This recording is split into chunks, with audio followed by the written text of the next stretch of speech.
বিশ্বের বিভিন্ন দেশ ও সংস্থায় অর্থ সহায়তা প্রদানকারী মার্কিন সরকারি সংস্থা ইউএসএইডের প্রায় ২৭০০ কর্মীকে বাধ্যতামূলক ছুটিতে পাঠানোর নির্দেশ আটকে দিয়েছেন ওয়াশিংটনের ডিস্ট্রিক্ট জজ আদালত।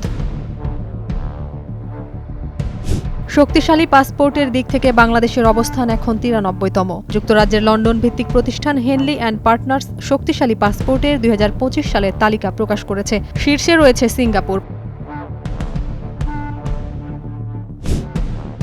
ইরানের প্রেসিডেন্ট মাসুদ পেজেশকিয়ান বলেছেন, ইরান পারমাণবিক অস্ত্র তৈরি করছে কিনা তা যাচাই করা সহজ। মার্কিন প্রেসিডেন্ট ডোনাল্ড ট্রাম্প তেহরানের সঙ্গে পারমাণবিক শান্তি চুক্তি করতে চান বলার একদিন পর কথা বললেন পেজেশকিয়ান।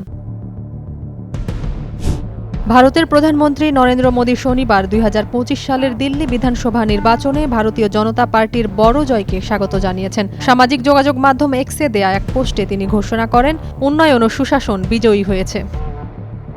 হাসিনার সোশ্যাল মিডিয়ায় বক্তব্য রাখাকে কেন্দ্র করে ভারতের কেন্দ্রীয় সরকার সম্প্রতি উত্তাপ ছড়ায়। হাসিনার বক্তব্যকে বানোয়াট ও উস্কানিমূলক অভিহিত করে বাংলাদেশ ইতোমধ্যেই আনুষ্ঠানিক প্রতিবাদ জানিয়েছে। এছাড়া তলব করা হয় ভারতের ভারপ্রাপ্ত হাই কমিশনারকেও।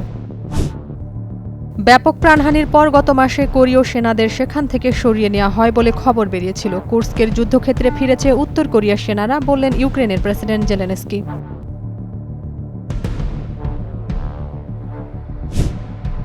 ৪ বছর আগে প্রেসিডেন্ট হওয়ার পরপরই জো বাইডেন ও ট্রাম্পের নিরাপত্তা ছাড়পত্র বাতিল করেছিলেন। ট্রাম্প বলেছেন, তিনি সাবেক প্রেসিডেন্ট জো বাইডেনের নিরাপত্তা ছাড়পত্র এবং প্রতিদিনকার গোয়েন্দা তথ্য পাওয়ার সুবিধা বাতিল করতে যাচ্ছেন। বিশ্বের সবচেয়ে শক্তিধর ১০টি দেশের তালিকার শীর্ষে রয়েছে যুক্তরাষ্ট্র এবং ১০ম স্থানে রয়েছে ইসরায়েল। নেতৃত্ব দেওয়ার ক্ষমতা, অর্থনৈতিক ও রাজনৈতিক ক্ষমতা, আন্তর্জাতিক সম্পর্ক, সামরিক শক্তিসহ বেশ কিছু গুরুত্বপূর্ণ বিষয়ের উপর ভিত্তি করে প্রতিবেদনটি তৈরি করা হয়েছে। ২০১৭ সালে চীনের সঙ্গে স্বাক্ষরিত এই চুক্তির মেয়াদ নবায়ন করবে না পানামা। মার্কিন পররাষ্ট্রমন্ত্রী রুবিও এই ঘোষণাকে দ্বিপাক্ষিক সম্পর্কের জন্য একটি দুর্দান্ত পদক্ষেপ হিসেবে স্বাগত জানিয়েছেন।